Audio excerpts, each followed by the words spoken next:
Yo, what's up, everybody? Facebook and YouTube land. We live. How y'all We are doing? live. Come It's on another in and Sunday.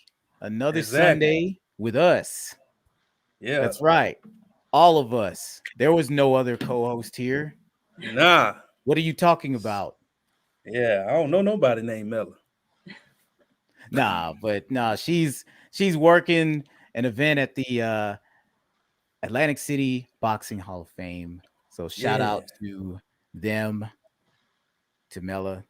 Do your thing Mm-hmm. with the Art of Do Kai. your thing. It's blowing Get a up, picture guys. with Mike Tyson if he Hey, there. he might be there. He He might be might be there. there. You know, making an appearance or something, you know, Something. We or a like old birthday Iron party. Mike.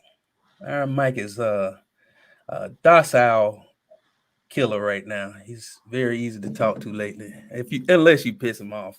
Like I Yeah. seen him get very upset in interviews, and I was like, man, that dude about to die. Very Like introspective. sure that we know of. that we know of. Yeah, But we'll try to hold it down for Mela G. Yay! We'll try to hold yeah, it that's down. right. We love you. Just Yeah, a Mel. good second, third, fourth, fifth option here. We just stand it. We just the backup. We're the backup. Back up to the See, backup. see, we didn't say it. We didn't say it. Like they're I was auditioning for trying your not to spot. say it. They're auditioning for a spot, Mela. We didn't say it. Hey, I ain't say it. I was nice. I want you to note that I was nice. 1 minute and 49 seconds in. I didn't cross the line this time. But yeah, they'll definitely hold it down. There are special guests, Angel and Christina Maldonado. Yep. You will find out what they do. I could say it now, but we got plenty of time later because it's a lot. Yeah, So, yeah, it's a lot. but what we do have time for is a little warm up. So we are all well-traveled people here. We have been to destinations across the globe. So I was just wondering, what was either the longest or just most interesting flight you have been on that you can remember? Most interesting. Well, I'll tell you the most interesting experience. That's when we tried to fly standby to Hawaii. We tried to say What? okay. Oh my goodness. It was our Whose decision was that? Maybe me. I don't know. What? That thing. How did I say yes to that? That tested our whole marriage. We almost didn't make it out of that. That was early on. That was the first few years. I think that was like, oh, let's go before we, try to settle down and have kids. Yeah, that was the baby movie. Let's go. We had it all set up. We were in the airport. We at the gate. Don't see our name on the list. How many flights? Next flight, don't see our name on the list. Next second flight. time. We was at the airport all day, y'all. So we finally made it to LA, but we missed our flight to Hawaii. Oh, we didn't that you had planned. Funny. Yeah. From LA. We couldn't fly direct. We had to fly somewhere else to get to LA. And I'm literally at the airport about to board the flight, and I had to get on like Hotwire and like book us a room because we were gonna have to spend the night in LA when I thought I was gonna be in Hawaii that night, with some coconuts, like drinking, some coconut water. Like I don't even sipping coconut. I thought you was going to say Hennessy or something. I don't know. That's what it looked like you meant. Really? Drinking out the coconut, straw in the coconut. Drinking out the coconut. Got it. That's what I had thought, but that did not happen. And we didn't have any luggage. We didn't have any toiletries. We had to go to the front desk and say, do you have a toothbrush? Like, it was like, we didn't have nothing. We had carry-on luggage. And we didn't, we were early, so we didn't like pack our whole luggage and carry on. What are you gonna do? Just check it. Yeah. So y'all basically planned on going camping in airports. Basically, we thought we had a plan and we was gonna save some money, but we made it. We're still here. We're still standing, baby. Hey, I'm about to say, still in it. Man, y'all like the fortitude of love. The fortitude of love. We was early on to just, it was beautiful. I mean, it was beautiful. And then we had to make some other arrangements on the way back. You know what I'm saying? We couldn't go through that again. So if you're going to Hawaii, make sure, if you're flying standby, you got to figure out what cities don't get a lot of flights and then fly from there versus like direct. Or just don't fly standby. Yeah, that's not for the faint of heart. Man, y'all were like Tom Hanks up in there in the terminal. Just take me through the Nike shoes, like. Never again. Bro. Yo, I've never flown standby. I can't do that. I know I don't have the patience for stuff like that. I know that. I would panic, man. I would. Yeah. No, I can't do that. I don't think I could try it. I couldn't even stand being Oh no, I was about to say I couldn't stand even being in JFK for more than 4 hours. Like I can't imagine man. Well, go ahead, Darius. Yeah, because even when my wife sometimes she'd be like, "No, you can get these flights. It's got a couple stops and stuff like that." And I'd be like, "Let me tell you something. You love me?" She say, "Yeah." And I'd be like, "We don't want me to be in that situation because you would not love me after that because I don't respond well when we start missing flights." Because I remember we were going to Jamaica or something, and a lot of the family, her whole family, we were going to celebrate. You know what I'm saying? A lot of people took flights and stuff like that, and we ended up having to help them get to where they were supposed to be at because their flight took them to the other side of the island. And I was just like, there's two airports. This why I don't do the multiple stop stuff. You know what I'm saying? Because they end up missing their flight in Florida, and then they end up catching the flight. But when they got on the plane, they were like, "Hey, by the way, we're not going to Montego Bay." You know what I'm saying? We're gonna go on the other side, right to Manly by Kingston. Had to end up paying like over $300 to get to the other side of the island. I was like, "See what I told you? We already here, enjoying ourselves at the resort."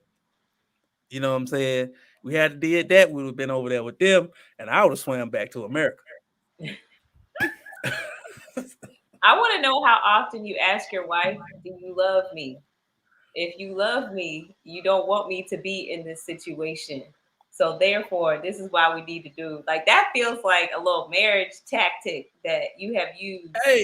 Time and I have to bring her in the realization of, how I act when I'm like aggravated a little bit. You know what I'm saying? When things are kind of falling apart, you know what I'm saying? And which I already knew they were gonna fall apart, said I was in that situation because most time I explain that, hey, this can happen. And then when it happened, I just be sitting there like, see, I said that. I told you. Look, the building falling down, somebody throwing cats out the window, everything is going bad. Wow. We here. I already thought this through. I knew it was gonna happen. So, do you love me? Do you trust me to make the decision? I know it's gonna cost an extra couple $100, but we're gonna get there safe and on time. I love the self-awareness, honestly, and the practicality, the logical piece here that you are using. That's impressive. Of course you do. You're a man. You're gonna try to use this on me next week, okay? What's happening here? Oh man, but I would just like to point out, I just posted a comment that was from my wife, by the way, because I know my wife's family are like the royal family of standby because my father-in-law used to work at the airport, so yeah, they have pulled off some capers in travel. But yeah, she missed the whole wedding trying to fly standby, man. That's what she just admitted to the world. Man. And I'm not surprised. I'm not surprised. Yeah. I would disown myself. I was like, I'm not with this family again. I no more Own yourself. travel. I love y'all at Thanksgiving, but if we're traveling, I'm going my separate way. We'll see each other when we get there, or when y'all get there, whenever you get there, because I know it won't be on time. Well, I'll say I haven't flown a whole bunch of places because I grew up with a dad that if you could drive there, he will do it. I'd never flown to New York before that London trip where we had to connect there. I had never flown there. I'd always driven there. It's a brutal drive. It's not fun. But but anyway, interesting flight.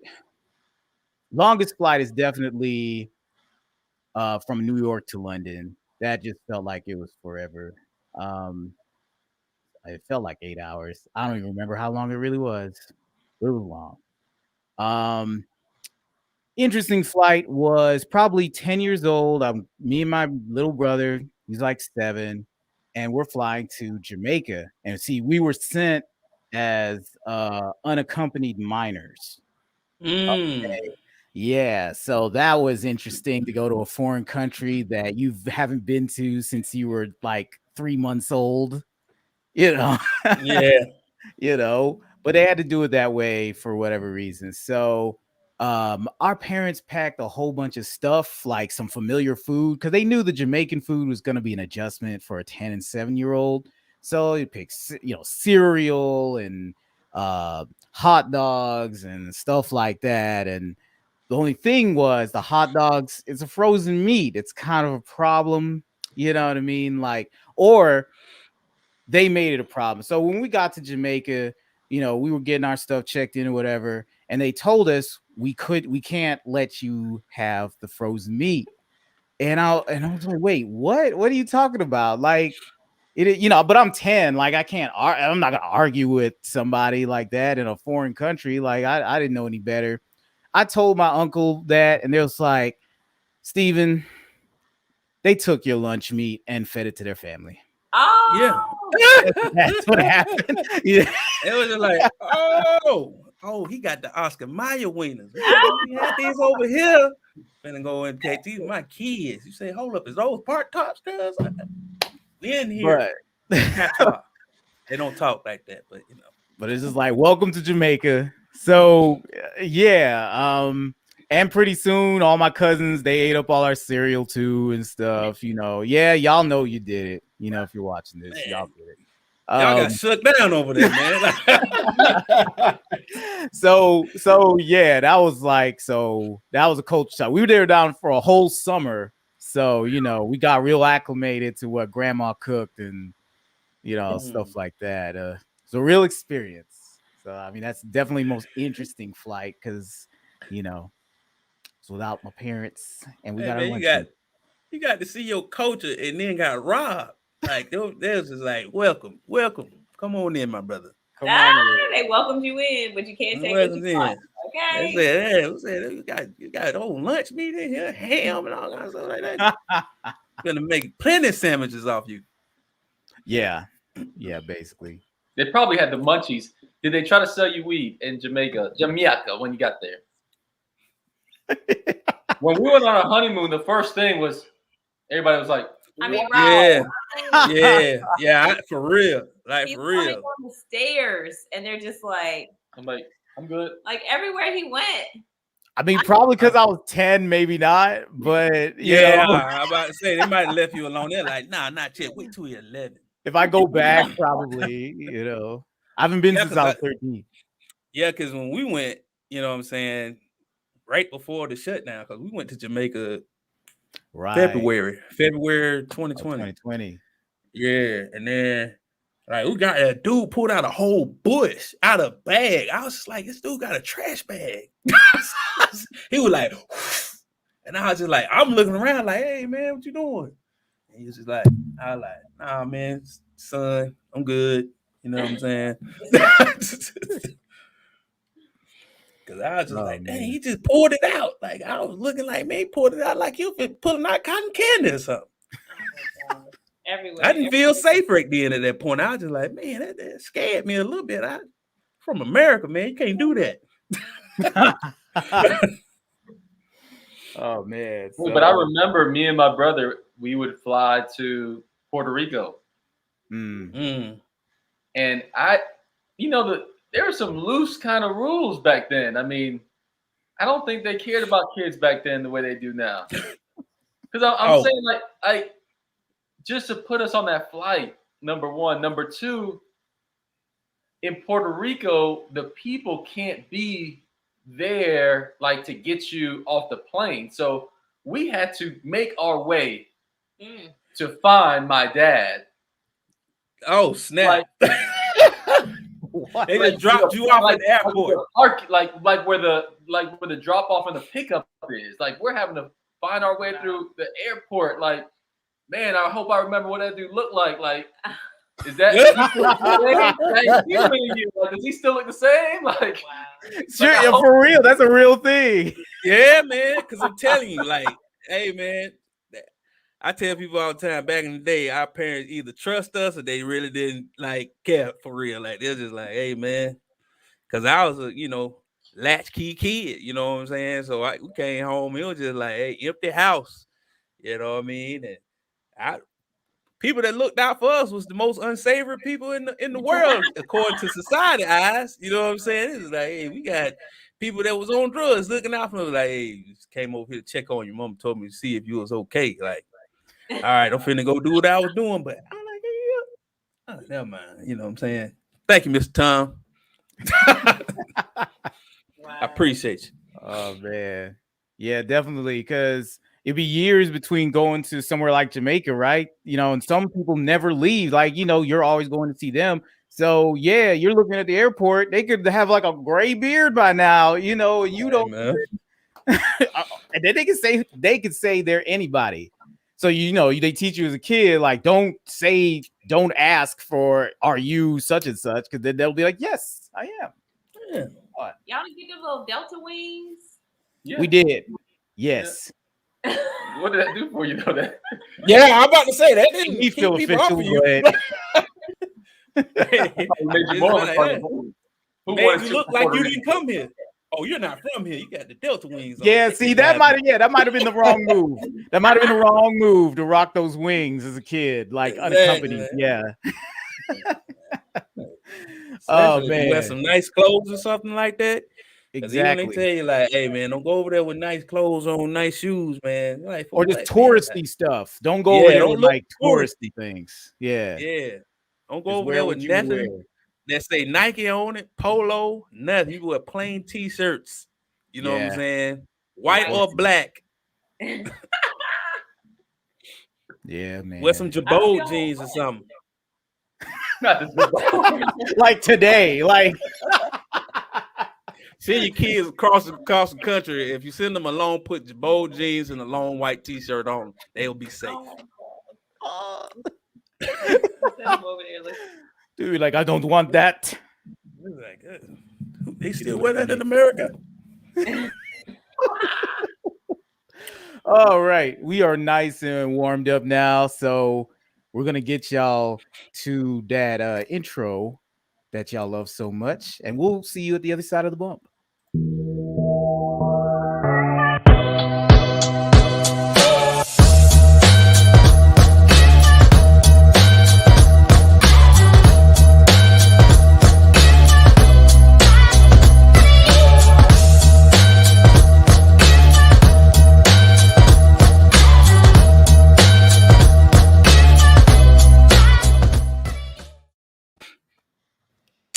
What's up, everybody? It's your boy, Darius J. And I'm Stevie Neal. With special guests. The Maldonados. Yeah, there we go. You know what I'm saying? And this is Conversate. Let's talk about it. Well, we back. You know what I'm saying? I'm back again, like we never left. It's Sunday. Our favorite time of the week, I guess. I don't know. Monday coming around the corner. But anyway, well, we had a Maldonados on. Yeah, exactly. Sundays are great. Sundays are cool. Although a Monday off, nothing beats a Monday off. That's Man, let me tell you something. I take a Monday over a Friday any day. No. It's awesome.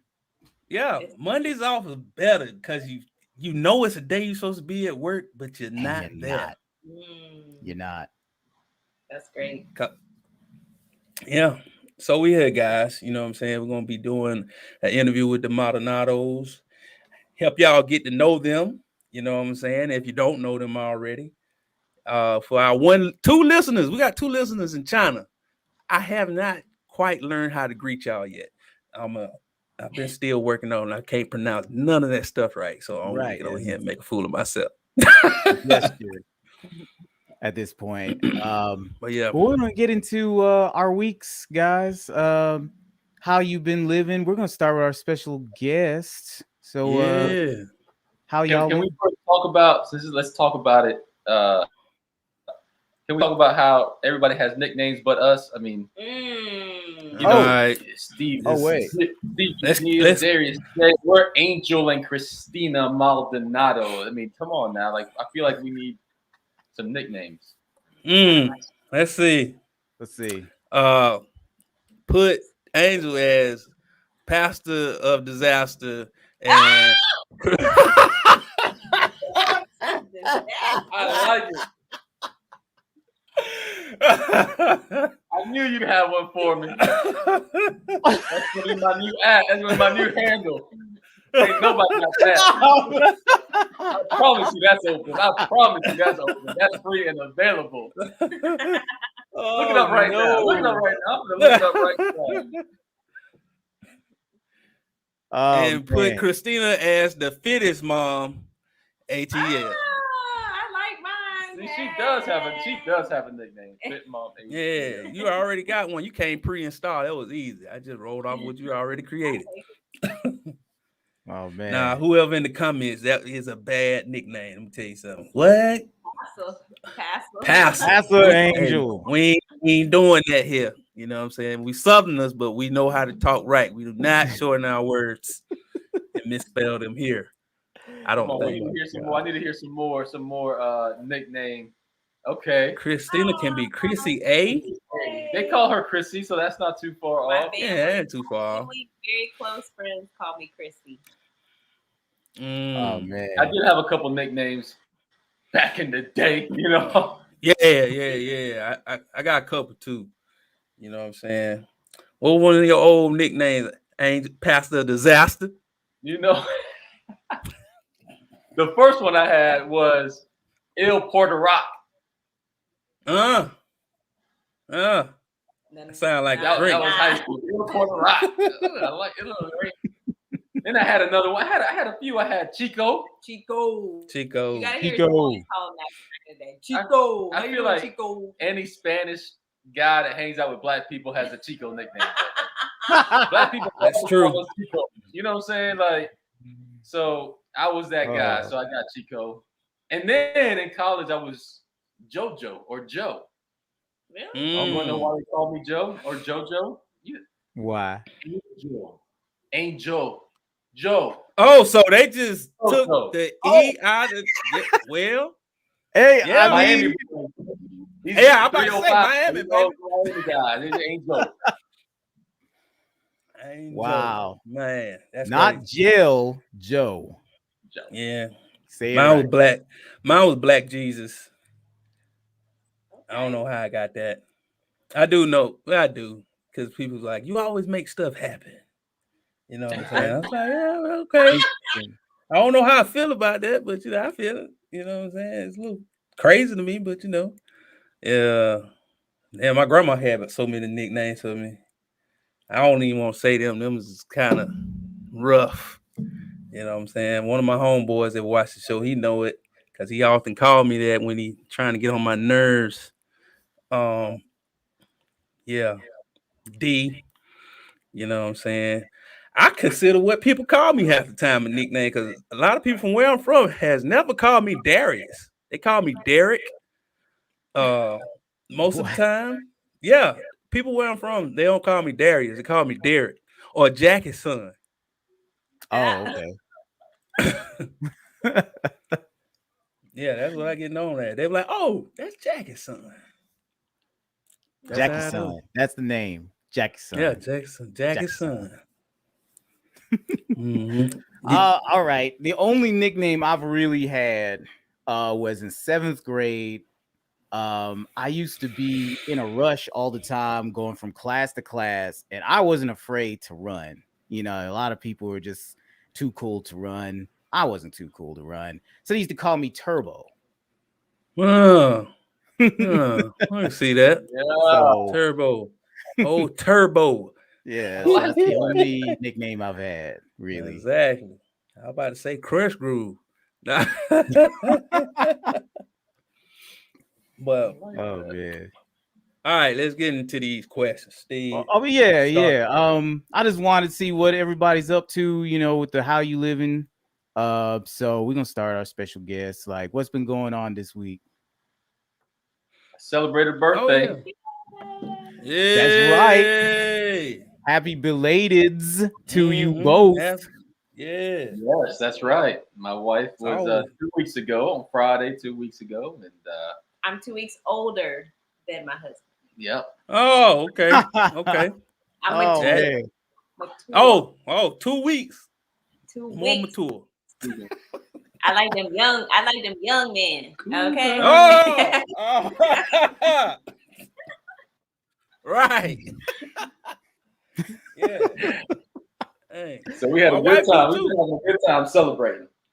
That's what's up. That's what's up. You know what I'm saying? We got to celebrate with the family. That's right. We made them wear a really obnoxious hat. Yes, they did. And he didn't want to mess up his hair.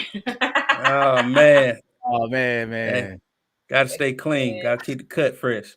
I played along though. I played along. He's got 3 women in the house, so you know, he's kind of outnumbered a little bit, but he embraced it. So we did that. We went fishing on a boat. My boy Will, shout out to Will. He took us out on the boat. Hey, yes. You catch anything? Yeah, we caught one. You know, we caught a little some. He caught some. We the community. Good job, Angel. Good job. Good job. And then our daughter fell in the water.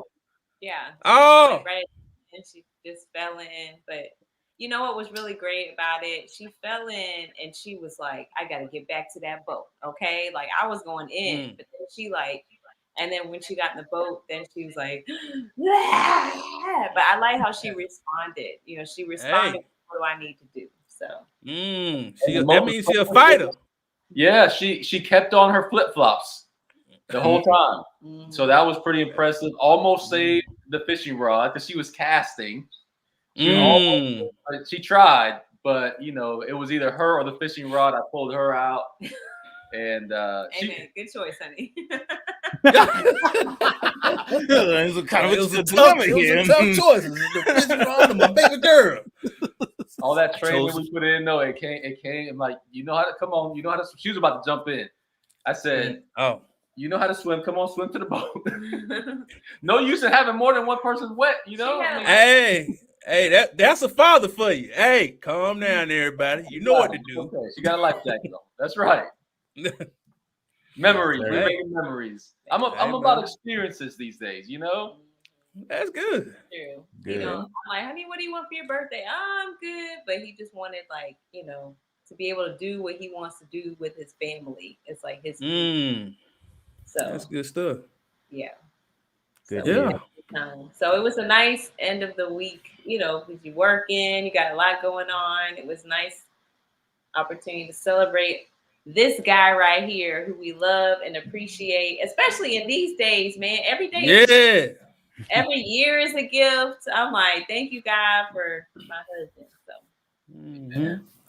Everybody appreciate you, Pastor Disaster, for being God and allowing you to be in the number one more time. Amen, brother. Amen. Man, I'm still in the number.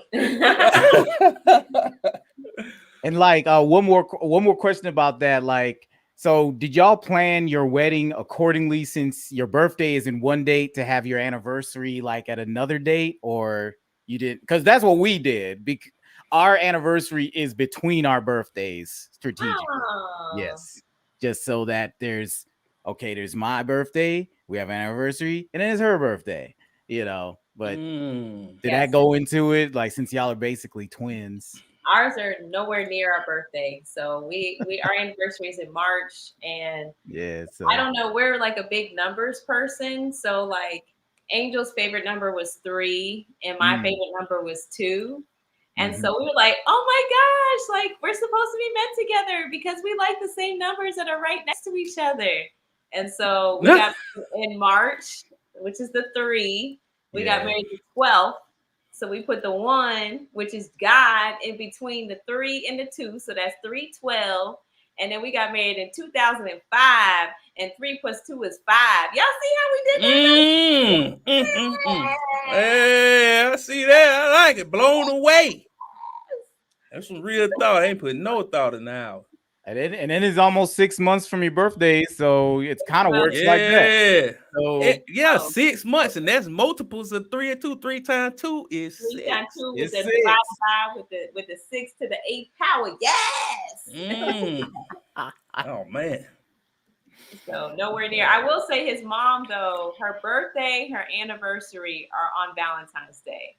So that's 3 things all on the same day. It's a tough run. February and March is a tough run for us. Let me just say that right now. I mean, between my mom on the 14th, my daughter on the 11th, my mom on the 14th, anniversary. Oh my goodness. But I did take over like several years ago. He would have to plan Valentine's Day and anniversary every year. And so several years ago, I took over one of those. So he didn't have to do like a special, and then like a month later have to do another special. Like I'm like, okay, let me give this dude a break.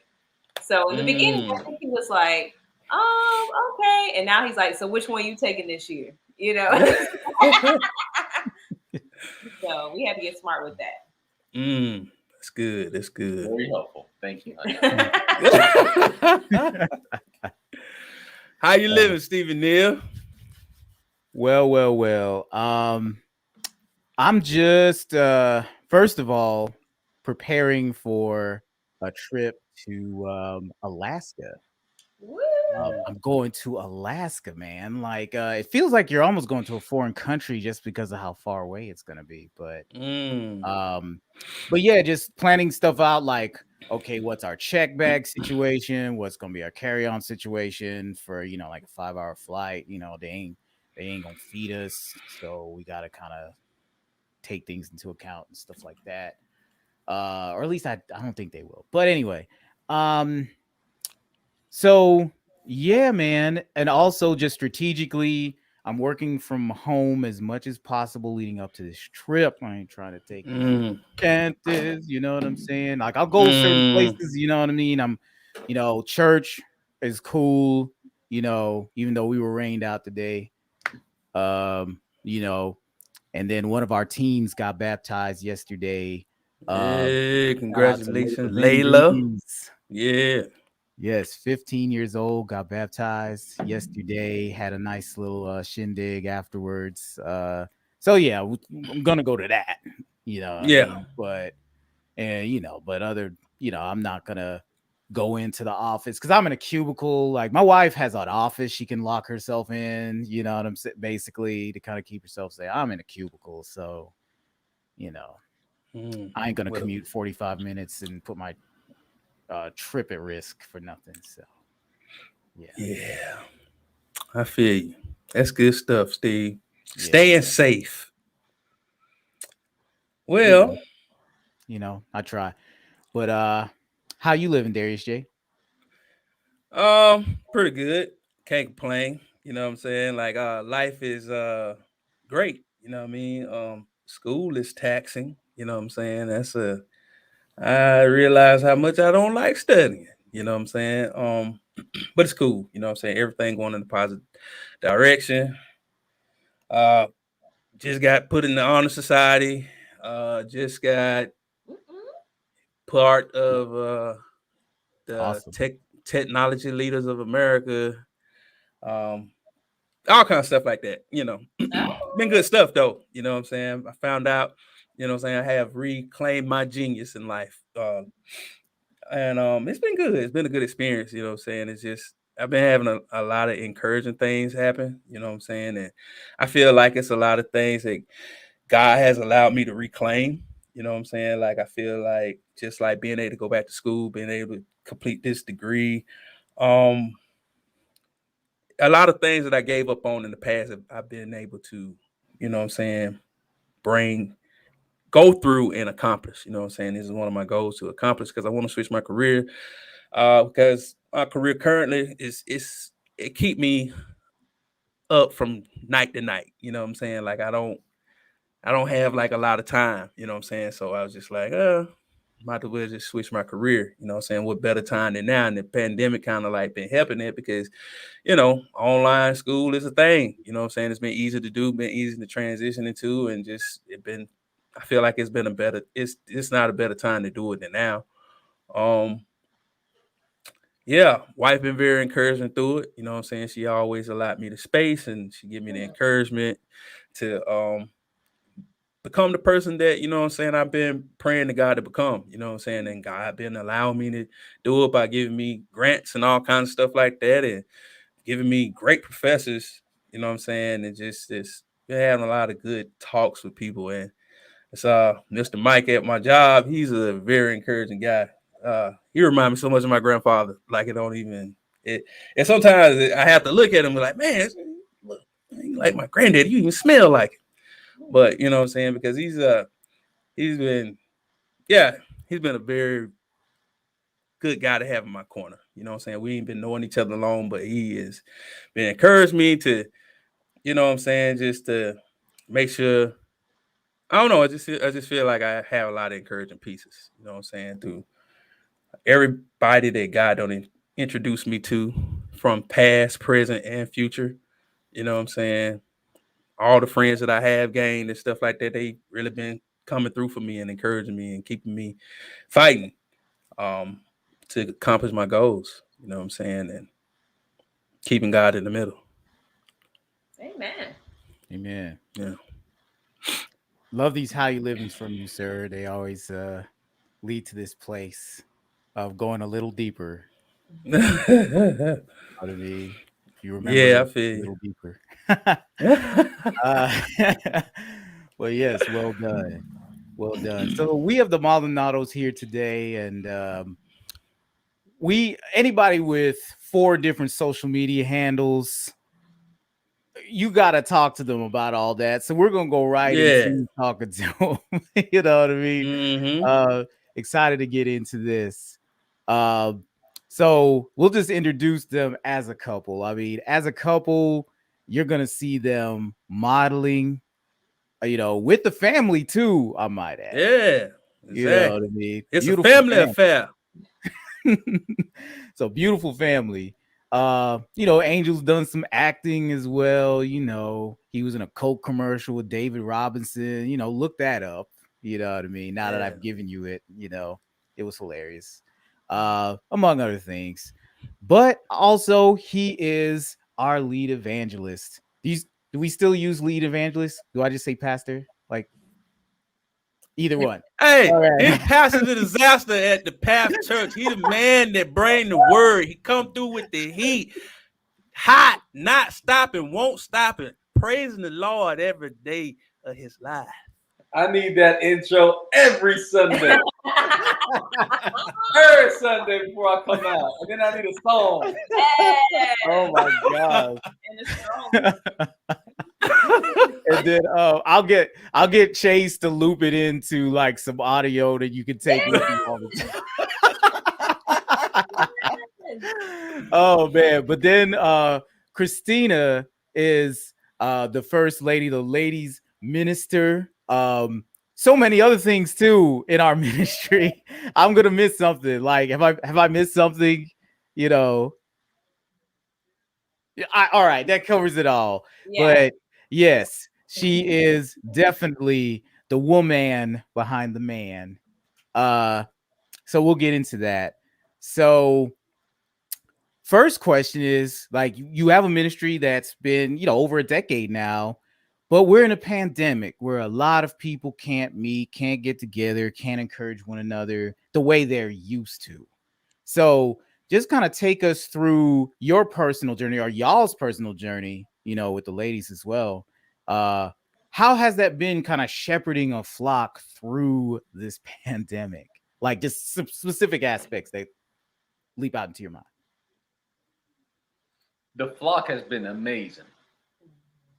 Mm-hmm. The flock has been amazing. I'm so grateful for the Path Church. I feel like the most blessed pastor of disaster, just simply because of the church. I mean, the church family striving to please God, striving to continue to make Jesus Lord, striving to serve, striving to help people also to become Christians. So the flock has been amazing.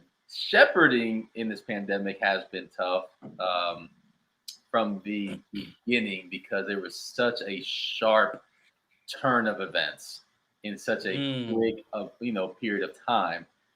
We had to pivot so quickly, and I thrive in situations like that.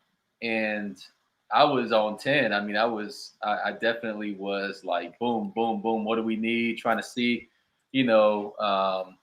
what this was going to be like, prepare us, lead us through it, making sure, even the practicals. My wife likes to joke about how when everything got shut down, the one thing I wanted to go get was the baptistry, make sure we had some place where we could baptize people. But I remember that day, we canceled our women's midweek service, and Dr. Ido came by to do a Facebook Live. And I went for a run. I think I ran 3 miles, came back, got ready for the Facebook Live, and, and then we were off. I think God in his sovereignty prepared me in some ways, simply because of my TV career. And so I understand, I was a producer for many years. And so I understand what it takes to produce quality content. And so that definitely helped. Having Chase Nance, definitely helped, because I couldn't do the technical stuff. But we know we all came together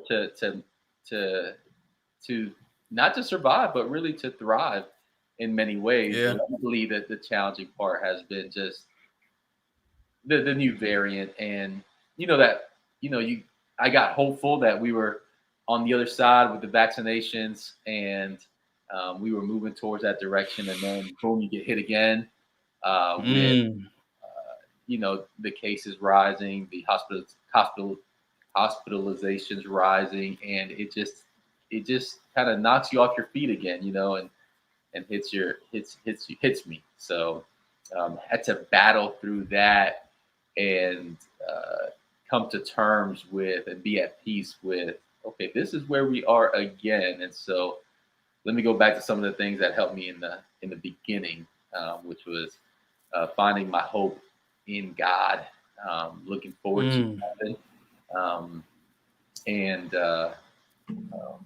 just being open and honest about those real feelings of feeling weary and tired of dealing with this, and having to do ministry, shepherding a flock, leading an organization in these times. So.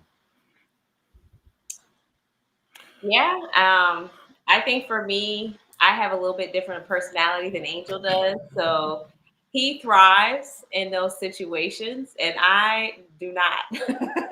So I think it's such an inspiration for me to watch him just go to work. Like, I mean, literally things are falling apart around, and he's like, focus. And I'm just like, oh my gosh, what are we going to do? I remember that day as well. I remember he was focused. He was on it. It was literally our anniversary as well. So we had plans. We were supposed to be going out. Like, I'm like, well, let me go to the grocery store. And he was like, well, make sure you get cereal and candy. And I'm like, we don't eat that. What are you talking about? So he was like, focused on me getting junk food. I'm over here overwhelmed. Like, what are we gonna do? So I think, it helps as much as I am, here I am, I'm a woman, let me roar. I think these are some of the most precious moments that I appreciate being led, because if it was up to me to run this thing, look, it would have been one emotional beginning. And so I appreciated that he focused in on strengthening, what we already had, which is, loving the flock and our small groups. But what are we going to do? How are we going to? So I've really watched God lead him through it. I think for me over this past year, it's been a roller coaster. I mean, you have those high highs, you have those low lows. I think, as the leaders, we get a lot of the first phone calls of things happening. Somebody's sick, somebody's in the hospital, we lost somebody, that on top of what you're going through personally. In my own family, lost family members. Being people, we're people, and to, kind of go to a screen now, of preaching to a screen and giving in a screen, and, just trying to like convey love and the word, and, without like just, it was a lot. Some of the most challenging times for me were probably having to speak right in the midst of getting bad news, really hard news, and having to do a live, having to, it just having to get on for, small group. It's not you coming to church and you in the bag, you're like, so having, what are the words we're gonna say? How are we gonna say them? How can we? I specifically work a lot with the single women. So how can we encourage them in a time when they're probably feeling more lonely than ever? So I think it's been, I don't know how much, I feel like I've had to rely on God a lot as a leader, just because I feel like, it should be her, not me. So I feel like I had to do that in general.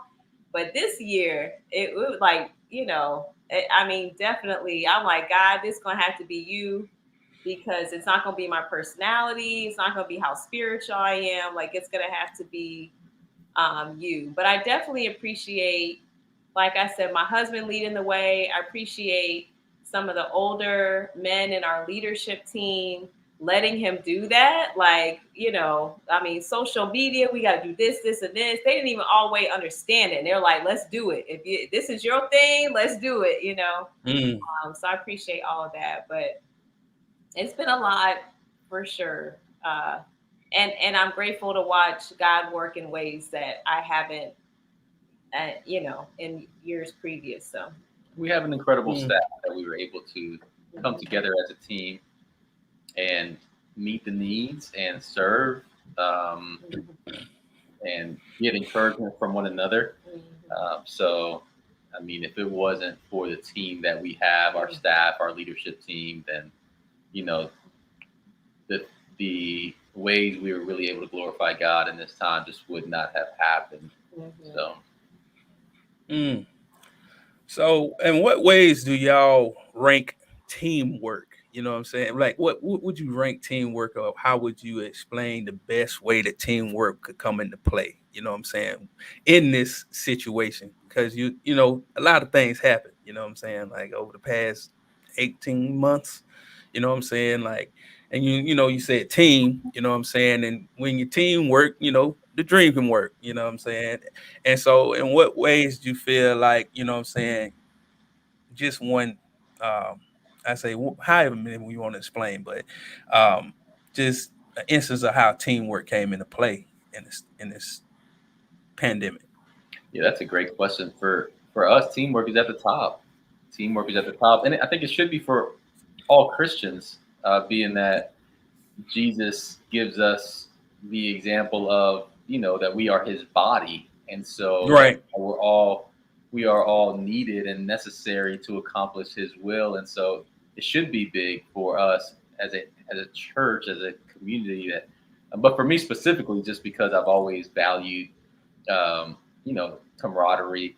I grew up, being part of teams, and it's just something that I value relationships over results, and so um, for I think I truly believe that coming together, people coming together with their best selves and their skills and talents and who they are, not trying to all be the same person, but like who you are, like your experiences, your talents, your abilities, the way you reason, the things you've been through makes all of us a unique addition to the team, and it helps us all to bring something very unique to the table. That if we can embrace those things, then we're better together. So, um, as far as an example, I don't know if you have an example, but do you have one?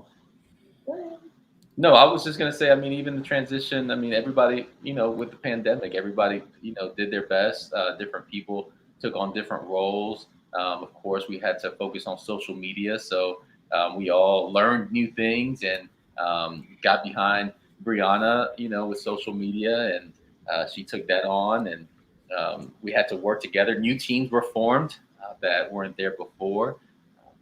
It's not easy, but Yeah. we see the fruit of it, and it's God's plan. Not. Mm-hmm. Yeah, I was gonna. Oh, go ahead. No, I was just saying, of course. I was gonna say with the women, I think something that I was really grateful for in being a team is, again, over the past year and a half. I mean, within just our group, we've had loss. We've had family members that have been lost. We've had other family situations happening. We had, miscarriage. I mean, there's just so much happening. And I'm just so grateful that in those moments, it's like the team rose up and said, what can we do to support? What responsibilities do you have that I can take over? So you can take the time that you need to grieve, to rest, to spend time with family. And so I just love that we can all use our talents and gifts and work together and value each other's talents and gifts. And then in those times when you're not feeling 100% or maybe even 50%, you can have somebody that says, I'll hold the torch for you. Take the time that you need to, and I'm speaking from experience, to have those moments, to have that support is like priceless, and it makes you really appreciate teamwork and why you really need it. It reminds me of Jesus. Like, he could have went to the Garden of Gethsemane by himself before he went to the cross, but he's like, I want these guys with me, And so we kind of, even though folks get on our nerves, I'm sure they got on his nerves because they went to sleep when he asked them to stand up and pray. So I'm sure they are on his nerves. But you have folks to get on your nerves, Yeah. and can really appreciate those special times when they really do come through for you when you don't have anything to give except thank you, and your gratitude. I like one thing that you said, Angel, is just like when you was explaining teamwork, you was talking about individuals making a team, because a lot of people try to make teamwork as everybody's the same person. Like, it's everybody's individual experiences, because we don't all come from the same place. We didn't come from the same household. We didn't all have the same life. And the thing that you was bringing up is just like, your individualism is what make the team dynamic. You know what I'm saying? Like, it don't make it like, this is what we do, and if we just do this, the team is going to succeed. It's just like all kinds of pieces coming together is what making the team great, and to make it able for people to be able to identify, because you may not identify with this person, or you may not have this talent, but the person on your team got that talent, because everybody on the football team ain't a quarterback, and I like I like the way you said that, and I like Christina, you was just talking about, just like people, if things start to fall apart, you still have people behind you to catch you, like, it's like you don't plan on falling, but sometimes you do fall. You know what I'm saying? And when you fall, it's good to have people around on your team that can catch you or help you up, Yeah, that was good. That was beautiful. Yeah, and I'd like to add also that I think you guys make an effort to emphasize that you guys are meeting as a team, as a leadership team, to go forward with a lot of things. I think that doesn't always happen in a lot of organizations. You know what I mean? You have a face, opinion. You have a face for a reason. I guess that's what they would reason. But no, you guys are part of a team. And so when something comes down as far as the moves we should make, we know it's been discussed with like several minds, you know what I mean, who have different, interests at heart. So, and it's been preyed on most importantly. You guys pray Mm. as a team as well. It's not just a meeting of the minds, it's the meeting of the spirit, of prayer. So I'm gonna commend y'all on that as well through this time because we've had some unconventional ways to reach people, like probably the old way might have been social media. It's a bit it's fickle, it's selfies, it's vanity, it's what's wrong with the world. But now we've reached several people and them building convictions and being baptized through virtual. You know what I mean? We talked about Layla Vendries earlier, being baptized on Saturday. That was a lot of that was virtual. You know what I mean? Over this past year or so. So, and several others have that experience as well. So that's something we can't put it back in the box now. It's so commend y'all for all of that. But Christina, I wanted to focus on your efforts now. Also, through the pandemic, you have a business called Fit Mom ATL. And so when I think of working out, I'm think of going to a gym and having to go there and you can be in the room, you can feel people sweat, you can all that. But you found a way to do it virtual and more. So you want to tell us about that? Yeah. Yes. So basically, after my second child, I realized I need to get myself together. I went to a women's retreat and just realized that, God had given me this temple and not even so much looks, but what am I doing with the temple? I'm feeding the baby, crushed carrots, and then we having like fried chicken and fried everything for dinner. Like, how's that going to be a transition? So just got kind of convicted spiritually to do something differently and began this whole kind of like health and fitness journey. I wanted something very practical, very realistic. I'm not going to eat, kale chips for the rest of my life. I'm not going to not have ice cream if we go with the kids. Like, Right. um, so basically got certified, became a fitness instructor. It was something that one of the instructors I was taking her classes encouraged me to do.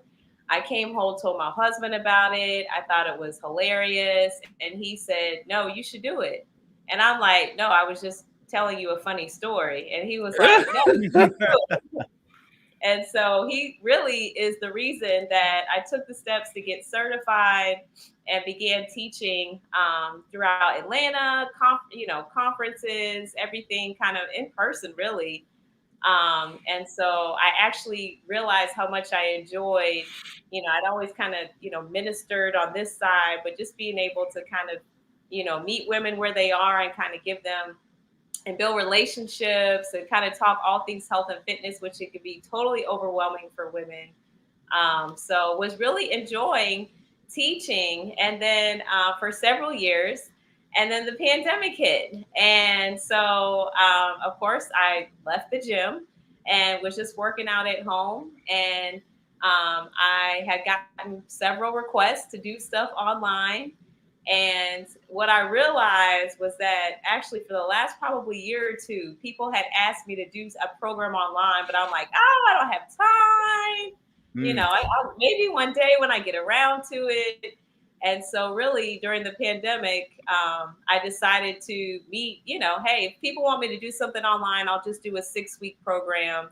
So I did put together strong 6 weeks of workouts with me and, just kind of like weekly challenges to kind of like slowly get there. You don't have to like stop drinking soda overnight, but like what's one thing you could do this week and this week and this week. So at the end of the 6 weeks, they were like, what's next? So I'm like, okay, well, I'll do part 2, and then at the end of part 2, they're like, so what's next? And so I launched Flex, which is my monthly subscription program where you work out with me several times a week and then you kind of meet with me once a month, just to talk about your progress. And so, I feel like I feel like God has a sense of humor. I said I would never become an entrepreneur, and here I am, with this online fitness business. I said I would never homeschool, and that happened with virtual. But it's been really great to meet women from all over. Before I was teaching in Atlanta, and now I've got other women in other states. It's been to meet people I don't even know, and to kind of celebrate with them, encourage them, and just be a different influence in this industry, which is very can get a little ratchet, to be honest. Yeah, buddy. Vain. And so just to be able to focus on being the best version of yourself, a healthy version of yourself, that doesn't mean you have to walk around, ratchet. It can mean that you can be healthy for yourself, and not be so fixed on a size, but getting stronger and healthier, and that prolonging, your life and your way of life, your quality of life. Yes. Chris talking about some ratchet is putting it mildly. I agree. But just to be a different example, I think this gets me way out of my comfort zone, but I feel like it is, it's a piece that God has me. He keeps pushing me deeper into this industry. So, I got my business partner over here, my husband. Yes. Not only is he the pastor of disasters, he also helped get businesses off the ground. That's right. Man. And listen, wait for Fit Dad, okay? Because it's coming. I was about to say, Fit Dad ATL. Let's do it. Exactly. Angel run a lot. He's kind of mad at me during the classes because he says I work him too hard, but he has trained me over this last year. She does an excellent job. It's really amazing. So, I mean, it's not just women, men, the husbands are on the Zooms as well in the background. We're all on the side, trying to get it in for the next day. But what I appreciate is the example she sets at home for our kids, and the way she, strives to put that stuff into practice. And even with our eating, she just little by little, just constantly strives to have us eating healthy, and it's still tasting good. And there came a point I just told her, don't even tell me what you put in it. Don't tell me what you put in it. As long as it tastes good, that's all I need to know. But I have benefited so much. And then it's amazing just seeing our daughters, embrace a healthy lifestyle, and they will do the workouts with us sometimes. They just see the benefit of it, and they catch on to that. So that's for our marriage, we have 3 words that are important to us, and that's healthy, happy, and fun. And so she really has led the way in the healthy part, especially in our physical health, in that way. So I'm very grateful. Thank you, honey. I got a good business partner, y'all. I thought quinoa was the first time. I thought quinoa was ants because Siobhan fed me some red quinoa. I thought she put ants in my meat. Like, for real, straight up. Like, I was just like, yeah, I'm not eating that. Like, that look like bugs. Wow. And I just want to say, I saw you lifting them weights, Angel. Like, that is not the game. It's like, this guy does this all the time. Like, he's gonna be like, you already run a lot, and that keeps you for sure. But we're gonna see you in some swole dress t-shirts. Hey, gonna come out there with the Eddie Long shirts on. See you. I tried not to say it. I couldn't. I'm not wearing no bodysuit, brother. No, I ain't wearing it. Oh no. Yeah. And you out here doing Spartan races and everything, getting muddy and everything, hopping over fire. Oh man, but I want to highlight you, Angel, while we're here, in your ventures. You act, although how has that been affected by the pandemic as far as gigs flowing in? I mean, you already have a busy schedule, so that kind of managed it, but how has that affected acting, modeling, stuff like that? Yeah, it got shut down for a while. And so, which was perfectly fine because, just the focus on the church was so needed during that time. And then it came back, and it came back so strong. I mean, and it still is coming in strong. I've had to. I don't take a lot of auditions anymore, honestly. And one of the challenges, honestly, is that now they've gone to mostly, if not all, virtual auditions, which basically means you have to not only act and do your auditions, you have to set up and produce them, and it can be very challenging to be the producer, the casting director, the actor, especially with the family, and it's just too much. It was just easier when you go to someplace, you do what you got to do, and then you got to leave. But now it takes so much more time to even do auditions. So I've scaled back a lot, and every once in a while, if it's worth it, then I'll do it, or we'll do it together. But other than that, I'm just very selective right now as to what I even audition for. Mm-hmm. The Oh, yeah. too. No, go ahead, Miss Christina. I was gonna say the family ones are fun too when we can't do them as a family. The girls love to get their makeup done, and so that's always fun. But yeah, and shout out to Keaton Liva, my acting coach, and the one who got me on this journey and has helped many other people as well get into the industry. Absolutely. And he was amazing for me in teaching me the ropes and even how to handle the business side of things. As a disciple too, just figure out how to navigate. Yeah. Absolutely. We've had him on the program early on too. He kind of gave us insight into that. But yeah, I feel that as far as being a producer, because I've tried to get into voiceover. I've taken some classes at this point, and I mean, it's kind of what that was for, because it's like you get studio time because you have to have it well produced. You don't want it to, you know what I mean? I found some very practical ways to record my voice, but I can't do everything like this guy here. You know what I mean? I gotta kind of produce it. So I mean, yeah, and that's an additional thing to consider. So I can only imagine with like physical acting. You know what I mean? Like, I don't have the acting skills y'all have to do that with my face, but but with my voice, I consider so much. So I can only imagine having expressions and setting up situations to get what you want to come across. Like, so, but it's fun at the same time, because then you get to do so much from home, right? Like, and it's not that double dip of I go in for the audition, I leave, I come back for the thing, I leave. It's not all that. So at least there's that. Yeah. If all else fails for me, I'm gonna become a comedian. That's it. I agree. You're gonna become a comedian, like you're not already. I'm just a funny guy right now. You know what I'm saying? Like, I ain't a full-fledged comedian. You ain't a comedian until you get on the stage. You know what I'm saying? Like, I'm just a dude that. No, you know what I'm saying? Not yet. You know what I'm saying? But later on, maybe 2022. That may be something I do in 2022. I like it. Yes. Come on, we got a marriage retreat coming up. We got. Oh man. Oh, that's right. Oh, I wasn't auditioning. Hey, Russ, you hear that? Contact Darius's people.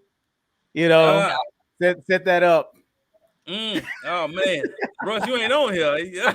Of course, he's on here. Yeah. But Angel, you do a lot of work outside of church too with and campaign. How has that been in just kind of like helping reach the people? You know what I'm saying? Just like, in the different communities. I mean, you affect the community all over, you know what I'm saying? So I feel like that. And campaign gives, a capacity to meet people from different ministries and stuff like that. How have you been liking that? You know what I'm saying? Yeah, the way I look at my life and the things that I take on really is through really the lens of, does it align with my purpose, my mission, my vision, and really, which goes back to the church. And so, even with acting and modeling, it's a side gig, it's a side hustle to help us financially, but it's also an opportunity to be a light. Is to be you don't have a lot of pastors that are models or actors, and so what do you do full time? I'm a pastor. There goes a conversation, and to minister to people in that way. And so, and campaign is also another avenue, right? To meet people where they are, to be a light, to minister to them. And little did I know how much of an impact this organization would have when, me, Justin Gibney, and Sho Baraka decided to come together to start it, seeing that there was a need to help Christians navigate the political space and navigate culture, right?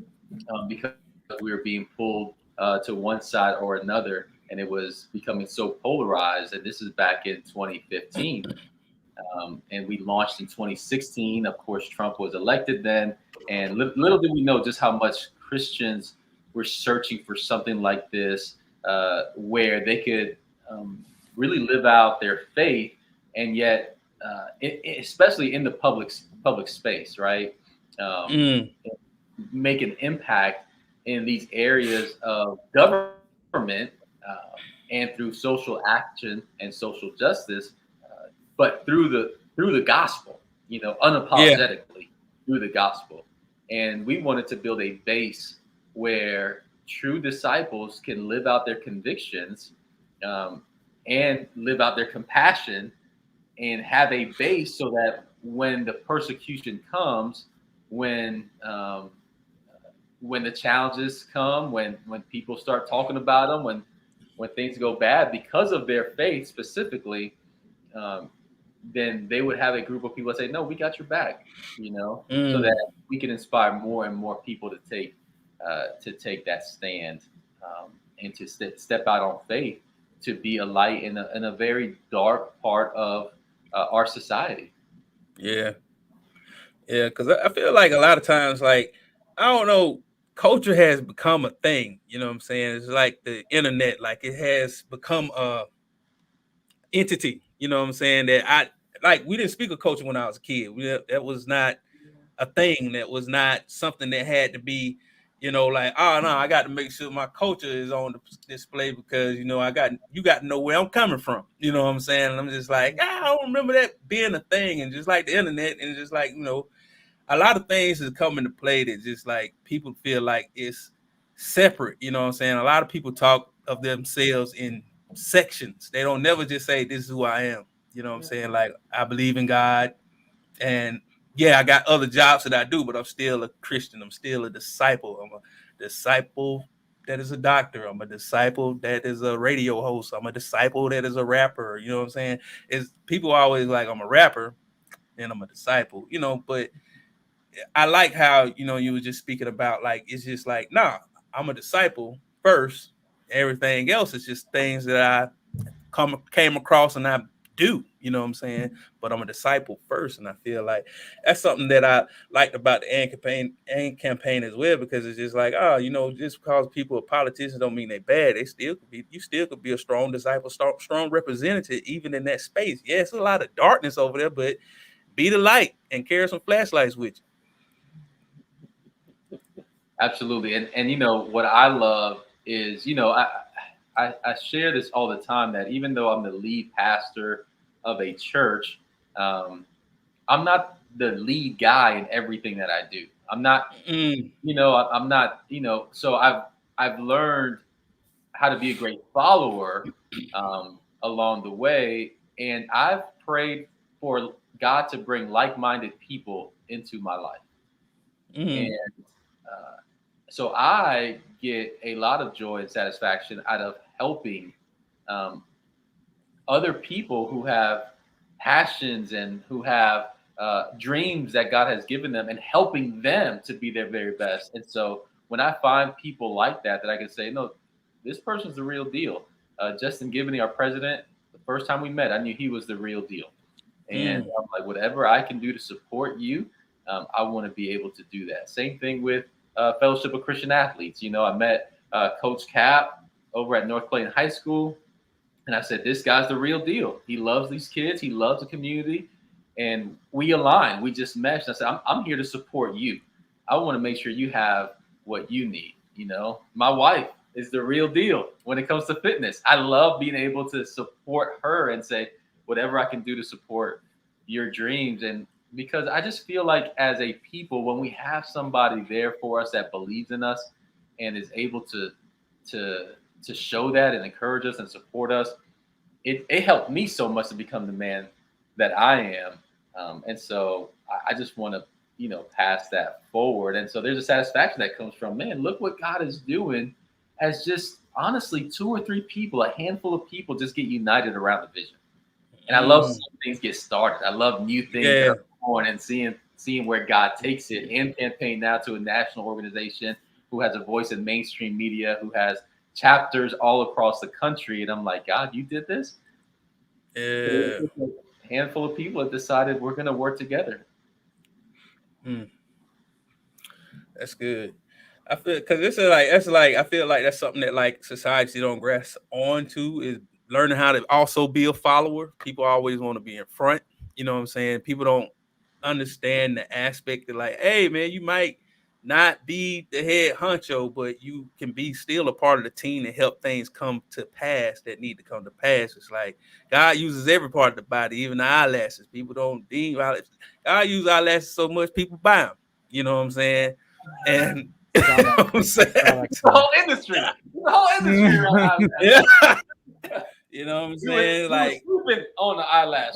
Yeah, we were sleeping on eyelashes. I did not know how much people exactly. We slept on them. You know what I'm saying? Obviously, eyelashes are very important. So if you feel like you're an eyelash in the group, hey, you are important. You know what I'm saying? No matter what. And I just like that. I like when people have that heart and think like that, because it's oftentimes not the case with people because we are selfish. You know what I'm saying? Like most time we want everything to revolve around us, but it's over 8 billion people on this earth right now, and everything can't revolve around you. Sometimes you just have to play your part, and playing a part ain't a bad thing. It actually help you to become a better leader. You know what I'm saying? Because when it's your time, you don't went through whatever you had to go through and learn from the people you need to learn from, because nobody's born a leader. You know what I'm saying? Like, it's just, you learn how to become a great leader, not just, hey, what's up? I'm Darius Cummins and finna lead this company. I've never done it before and I'm here now. Right. With no help. Yeah, with no help. You know what I'm saying? I don't need a team. You know what I'm saying? I just come in here and start telling people what to do. Right. That's not how everything works. And that's how you not get things off the ground. Well, exactly. I think too, if you're married, speaking from a wife's perspective, your first priority and ministry is at home. So if you give to everybody else, but you don't have anything left for that, for who you say is the most important, I think that's when challenges can happen. And so I thank God. I mean, my husband is a very ambitious man. So he's very passionate. He's very it's his heart. And so I just appreciate that, God has helped him to have that mindset, because that's not easy to have that mindset where, I want to lead where God wants me to lead, but I also want to be a great follower where God wants me to be a great follower. So I think, one of the things that, he shared with me over the years is, he hates that whole term work-life balance, because who's ever really balanced, Haven't met one person yet. Haven't met one person yet. Not yet. But you can prioritize, like where do you spend your time? Where do you prioritize? And so, with FCA and modeling and in campaign and United Way and, church and the other boards that he's on, I appreciate that and feel and see the fruits of, wifey's number one, my girls come second, and that to me as a wife, I try to tell these some of these young, ambitious men. Like, if you will help your wife to feel like the priority, she will tell you to go and do whatever you need to do. She will help you. But if she feels like leftovers or seconds, or not with your words, but with the way you spend your time, it's going to be hard for her to get behind and support you.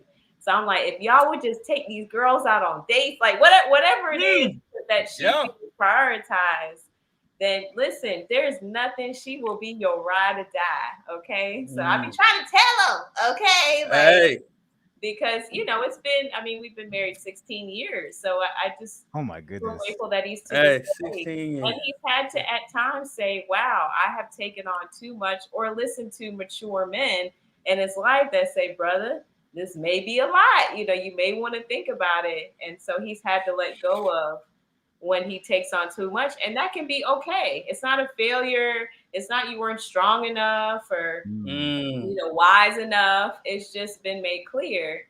This is what I can do at this time, Right. So this is what's best.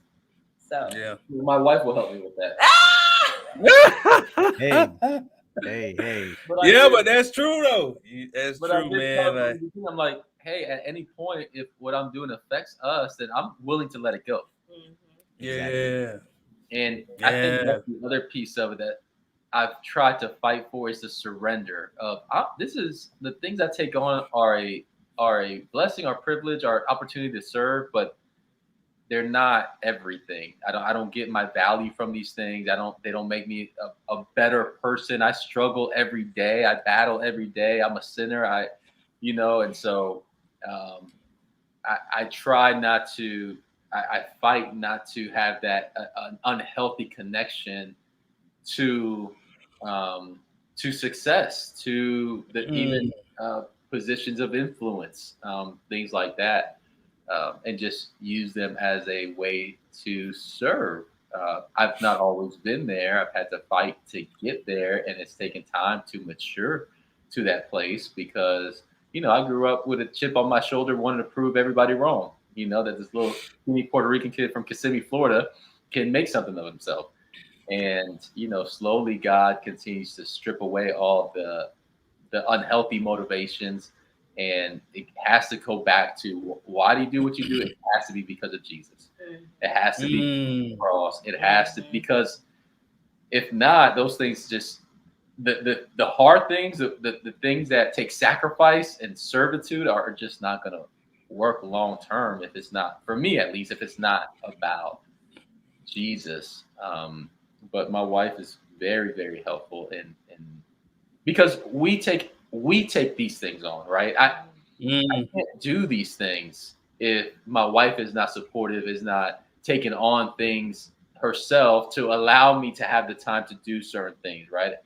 She can't do the things she needs to do if I don't make the sacrifices at home. And so everything we look at, is this something that we want to take on as a family, really? And even with our children, because our children make sacrifices too. Right. And we talk to them about the things we're involved in. We talk to them about the impact that we're striving to make. And this is why daddy's going here. This is why daddy's going on that trip. This is why daddy is speaking here. This is why mommy's taking this on, because as a family, this is our mission, to glorify God in these areas. And hopefully we're teaching them how to serve, and to whom much is given, much is required. So, but we take it on. I was about to say teamwork. There it is. Yeah, teamwork. There you go. Teamwork. It starts at home. Yeah, exactly. Yeah. I mean, and that leads me to my next question. I mean, pretty much the last few statements have kind of led into that. Like, with all the things y'all have going on, Fit Mom, United Way, ministry, acting, modeling, it all leads to what y'all do at home and how you balance it. I feel like that what makes y'all capable of doing that, like you said. And you've started to have these conversations with your daughter, with both your daughters about it. Like, how do you see from your perspective them internalize, like, man, my parents do a lot of stuff, you know what I mean? Like, what feedback have they given you regarding, being in this life where, we're really active, all of us? feedback have they given us? I mean, I think, it's so interesting because, I have preacher's kids. Okay. So I just, there's like this. Pray for us. There's this like, PKs, Yeah. and you hear things. I've met some amazing preachers' kids, and Yeah. but there's always that fear, of like it going left. And so I've been really grateful to actually work with some preachers' kids. And so that here we are with how I'm serving these kids, but they're actually helping me with things that they have had to go through growing up, things that they wish, they would have heard or seen or did. And so I feel really grateful because along with the village that we constantly get advice for, I've just really tried to take some of those pieces we both have and have these talks, and ask the questions and invite them in versus, telling them what to do. I think, probably the biggest thing that stands back out about what my kids have said is, wow, you guys really serve a lot, and so it's like a lot, and so, but they constantly, thank God for it in their prayers, which is very cool. I think, they pray about being that when they grow up. I think we try to invite them in so we can all be a part of it. Something I want to do a better job of is asking them how they would like to do it. What do you see yourselves doing versus just you always coming along with mommy? But I think, communication has been something that we've heard a lot about, like just them feeling comfortable enough for them to talk to us and us feeling comfortable, for just being a lot of communication, the hows, the whys. And so I think that's something that we've been trying to do. I think with serving, at times it's like, oh, can we go, please? And so, like we're over this. Can we move? The challenging thing working the way we work, where we don't go to a 9 to 5, right? We have a flexible schedule. We set our schedule. Mm-hmm. And so even during the pandemic, we don't have an office. So we're working from home, and we work from home on this. This is not a telephone anymore, right? Like I got those waiting on me. It's not a telephone anymore, right? It's a handheld computer. Yeah. And so, when they make comments like, Daddy, you're on your phone again. They're always on your phone. I'm like, hey, number one, I'm not always on my phone. What we're not going to do is make that seem like you're on the phone all the time. I mean, I can show you what it would be like. But so we try to have boundaries. We have family night. There are no phones allowed. I mean, we're at the dinner table. I mean, and what we've had to do is tell them we have to do this with us. Right? Say, hey, I'm doing this right now, because when somebody's on their phone, you don't think about what they're doing. You think about they're not paying me no attention, right? So, we've had to say, I'm working, honey. I am returning an email right now. Just give me a couple of minutes. Once I return this email, then I'll be able to give you the attention, and be there for you, right? So, or I'm looking this up, or I'm reading an article right now. Or I'm grocery shopping. I'm grocery shopping. Yeah. This is the kind of stuff we're doing on our phones, or we could be out doing all that stuff. But it's a hard thing. Children don't really understand the work from home concept. So they come in, especially when we were doing virtual school, they come in the room and I'm working, in my so-called office, which is a desk in my bedroom. And, I strive to give them a few minutes, even in that time, of uninterrupted attention. I just stop what I'm doing if I can. And they don't want a lot. What I've learned is they don't want a lot, but in that moment, they want to know they're their priority, And so I'll just give it to them for a couple of minutes, and then they'll run off and go do whatever they got to do and they want to do. And I'll get back to work. Challenging thing for me is, it's hard to to be concentrated for a long period of time and try to do those things. But, my wife asked them to share some things that make them smile about me for my birthday. And I think overall the theme that kept coming up was though you're tired, you play with us. Mm-hmm. Though you're you're busy, you do this. It's like wow, like they see that they're the priority. They see the self denial. They see that yeah, daddy could be tired from a long day, but I'm still going to give to you. And I don't always do it perfectly. Let me tell you, I don't. We look out for each other because we are a team. So it'll be like, go ahead and go take a nap, honey. I got it. And I'll be like, you go take a nap. I got it. The beautiful thing about, a 2-parent household is, we can tag team. Yeah. But those are the things that happen with us. He hit the nail on the head. We're always working. So just trying to explain, but then also for me, like set up to do a big brunt of my work while they're at school, and then give them time when they come home, and then go back to working for another couple hours, because I feel I have to come to Angel sometimes. Oh, they said I'm always working. And he has to like bring me back down to reality of, we don't leave. So they're around me a lot when I am working. And so just trying to explain to them, this is the time that's been set aside for me to work, and this is the time that we'll have later, I think is big. And this is probably part 2, which really should have been part 1, which is mommy and daddy need time now. We love you guys, but mommy and daddy have to make each other a priority. And, so whether it's a date or quality time, or y'all go upstairs, or we stay downstairs, or vacation. Yeah. We're not coming because I'll say mommy needs to take care of daddy. Daddy needs to take care of mommy. So that's kind of as well. We can't do nothing of what we do if we are not we're not going to be a team if we're not feeling the love and encouragement from each other. And they love it. They love that we're in love. They love that we go on dates. They love the fact, like they said, oh, we picked them up from school the other day. Said, oh, did you guys go to lunch? I said, yeah, we went to lunch. They go, romantic. That's their thing, right? It's like, well, it was with a few other people. They're like, yeah, romantic. So, oh man, I hope that's one of the things that they learn is that to prioritize our relationship with God and our relationship with one another. As a married couple. Yeah, he takes them out on dates. If he's going out of town, he's like, let's make sure we get quality time. So I think it's fatherhood is something that's very important to Maldonado, which I appreciate. So he wants to make sure those girls know that they're loved and that they're special.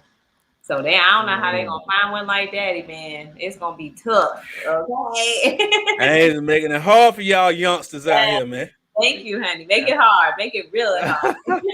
and speaking on those things, we were having a conversation just last week about observations we might have made about maybe our parents and grandparents where they might not have been in love because of the took on and the pressures that they felt they had to take on, as far as like, all right, it's all about the kids and it's nothing about us. We don't take vacations. We don't do nothing to maintain, our marriage. But to hear y'all say that for, this generation of kids it's refreshing. You know what I mean? Because that is important. Like, I'm glad that your daughters cherish that you guys like each other, love each other, all that. Instead of just like, oh, they're just kind of like a unit, like no relationship. Because you're right, Steve. We did allude to that a lot because it's just like it's a lot of things that you don't understand. That I understand as a kid, I saw a lot. You know what I'm saying? It wasn't like a lot of what people were telling me. It's a lot of what I was seeing. You know what I'm saying? Like I was just like, oh, I saw this, and I was like, you end up mimicking people just because of what you see. And it's like it's good that y'all are giving the visualization. You know what I'm saying, for kids to see, because as kids we see stuff and we be like, I want to be like that.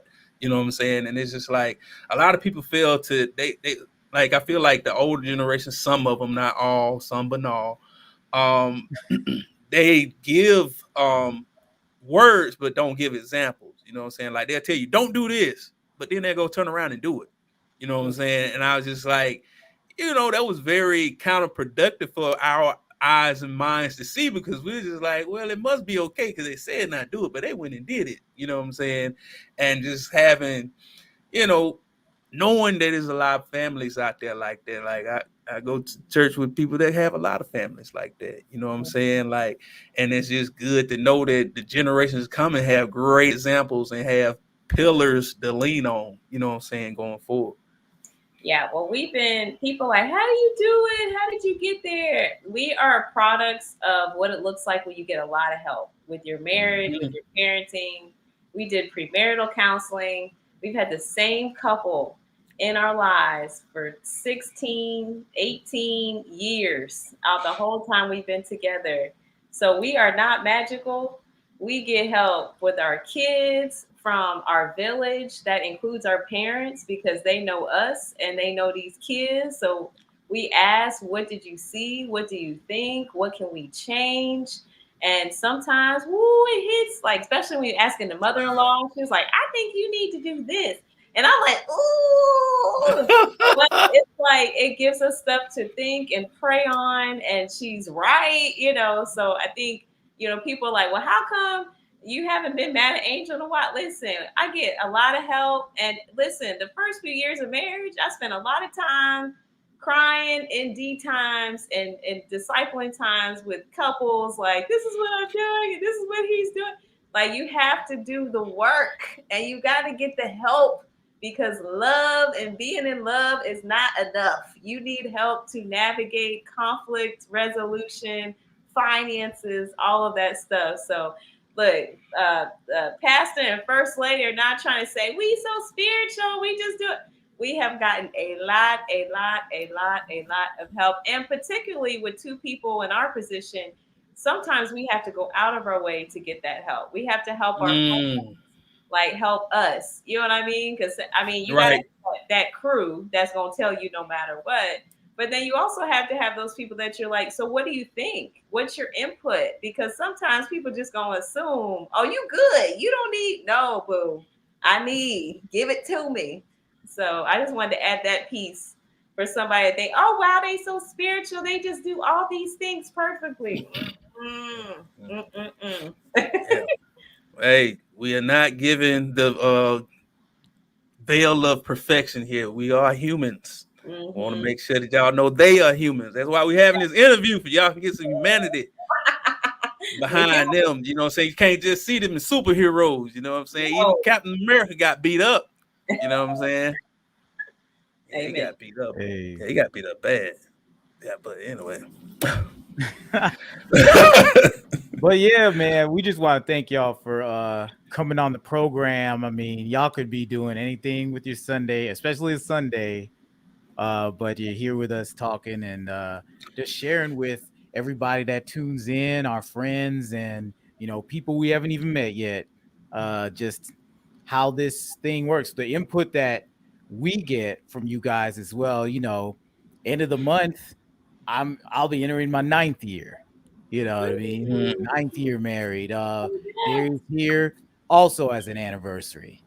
Yeah, 6. I'll be 6. I did not mean to put you on the spot like that, but good job. Hey, I still remember. You know what I'm saying? I did a trick to make me always remember. I put it on my ring.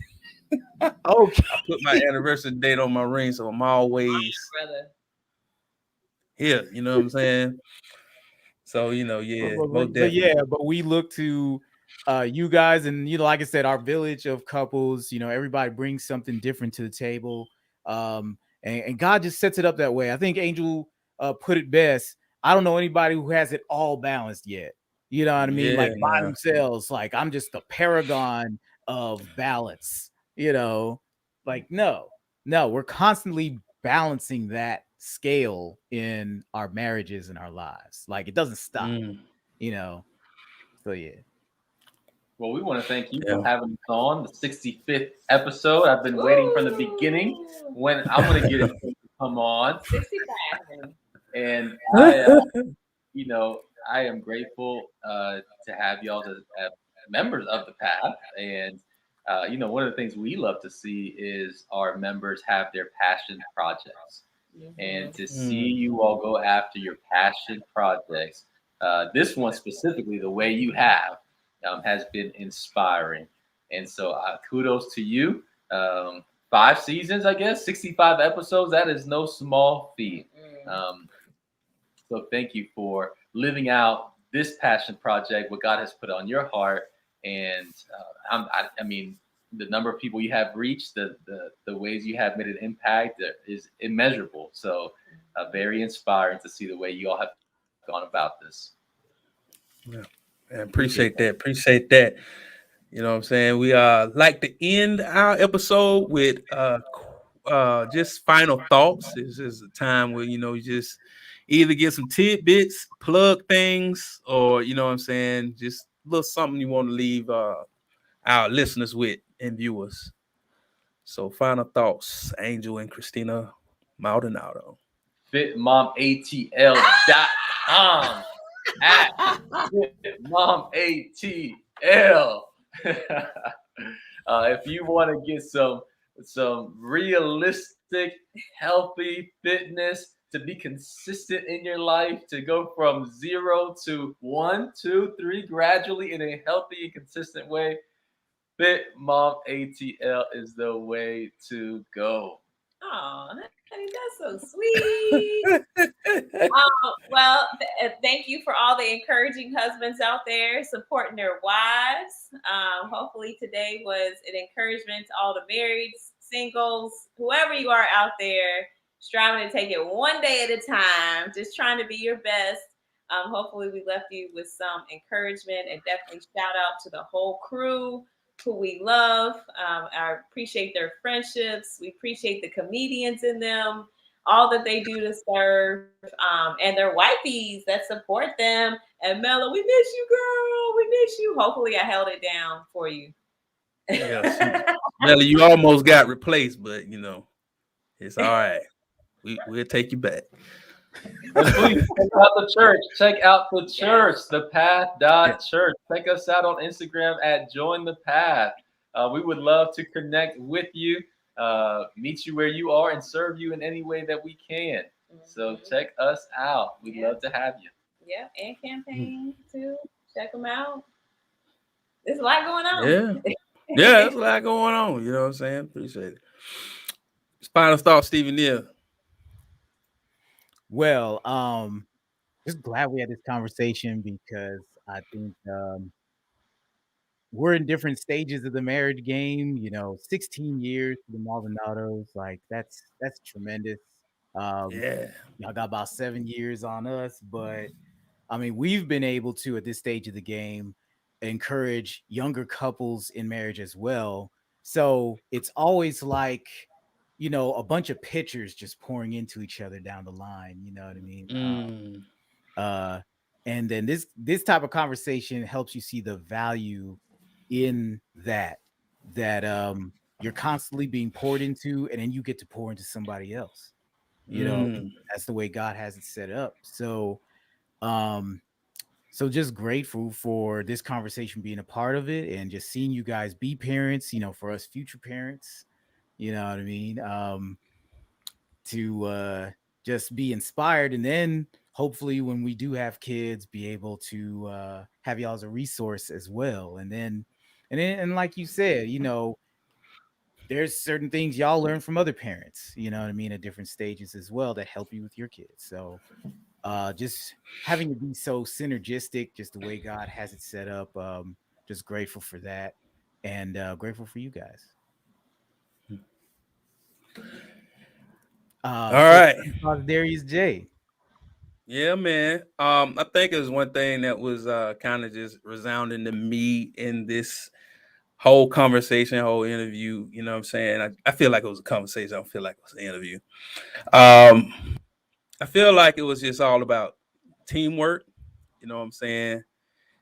Bringing who you are to the table, and just really knowing that, you know what I'm saying, you're not gonna be perfect in everything that you're gonna do, but you have to be willing to trust and adjust. You know what I'm saying? It's everything. Life is always an adjustment, because the greater thing that God want to bring out through all of us don't go according to our plan, because there will be no miracle in that. You know what I'm saying? If everything go the way we want it to go, you don't get to see the miracles of God in that way.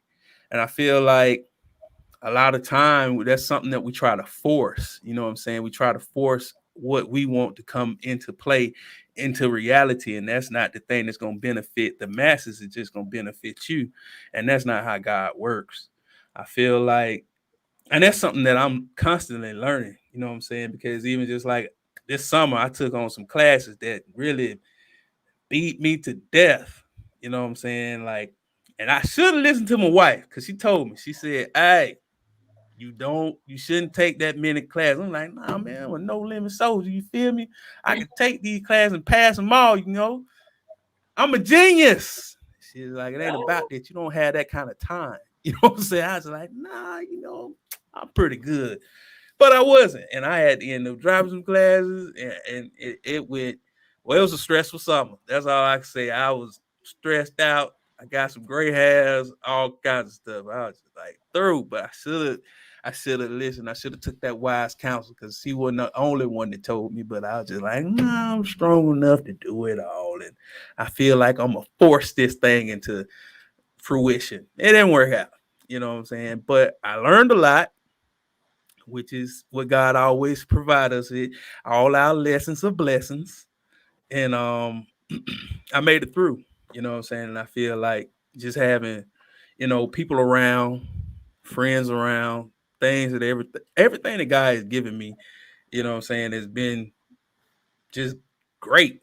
Like I told my wife one time, I was like, man, I can't believe I get to wake up in this life. I did not see this life for me. You know what I'm saying? This life is just beyond what I had, you know what I'm saying, wrote down for myself. You know what I'm saying? And I'm appreciative of everybody. I'm appreciative for everybody that came into play in order to, all the people that God worked through in order to get me here. I'm appreciative of it. You know what I'm saying? The path, without the path, I wouldn't have my wife because this is where I met her at. You know what I'm saying? Everything and everybody that worked through got me here. And I'm thankful for it. Awesome. Awesome show, guys. Usually at this time we announce our next guest, but we are not going to be on till September 12th, so you'll find out Labor Day. Yeah. Who the next guest is for the next episode. So episode 66. I almost lost count. Yeah. 66. But until then, thank you for listening. Thank you for watching. And we will see y'all next time. Yeah. Don't forget to like, share, and subscribe to the YouTube channel. That's right. So you can catch the next one. Stuff. Take care. Thanks, everyone. It was a conversation. We talked about it. Appreciate it. Thank you. Alaska, man. Catch a polar bear.